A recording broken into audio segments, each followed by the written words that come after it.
राज्यसभा चुनाव के लिए कांग्रेस प्रत्याशी मीनाक्षी नटराजन के निरस्त नामांकन का मामला लगातार तूल पकड़ता नजर आ रहा है। जहां अब इंदौर में युवा कांग्रेस और राजीव गांधी पंचायती राज संगठन की ओर से राष्ट्रपति के नाम ज्ञापन सौंपकर जांच की मांग की गई। देखिए खास रिपोर्ट।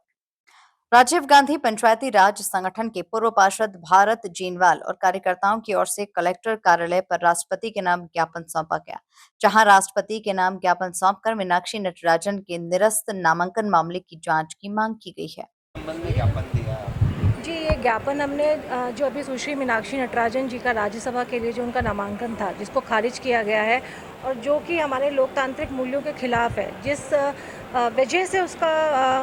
खारिज किया गया है, वह वजह तो कहीं पे है ही नहीं। और उसको लेके हम हर जगह, हर ज़िले में ये ज्ञापन सौंप रहे हैं, ताकि कम से कम हम अपने जो डेमोक्रेसी के जो वैल्यूज़ है, जो मूल्य हैं, उनमें लोगों की आस्था हमेशा रहे और ये ऊपर तक पहुँचे, ऊपर तक हमारी बात पहुँचे कि इस पे अवलोकन किया जाए और इसको अपने संज्ञान में लेके इस पे कोई भी कार्रवाई की जाए, जिसका कि हमने एक प्रतिलिपि हमारे राष्ट्रपति द्रौपदी मुर्मू जी को भी दिया है।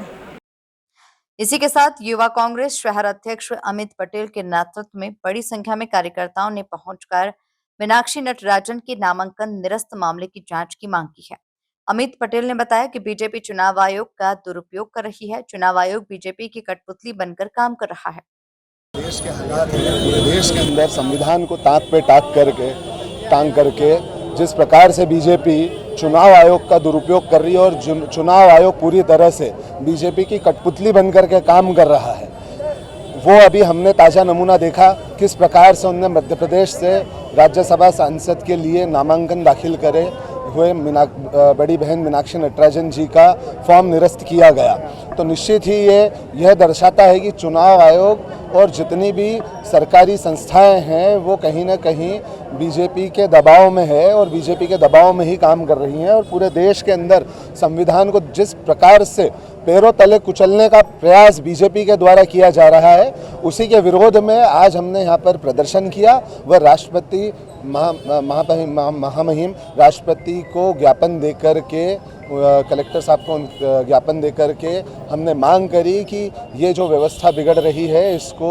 ढंग से सुचारू की जाए और जिस प्रकार से बीजेपी की तानाशाही चल रही है और जिस प्रकार से सारे सरकारी संस्थान और संस्थाएं इनके दबाव में काम कर रहे हैं, इसका संज्ञान लें और इस पे कार्रवाई करें। आपने कुल मिलाकर देखा जाए तो राज्यसभा चुनाव के लिए कांग्रेस प्रत्याशी मीनाक्षी नटराजन के निरस्त नामांकन का मामला लगातार तूल पकड़ता नजर आ रहा है, जहां इंदौर में युवा कांग्रेस और राजीव गांधी पंचायती राज संगठन की ओर से राष्ट्रपति के नाम ज्ञापन सौंपकर जांच की मांग की गई। Bureau report, MP news, Indore.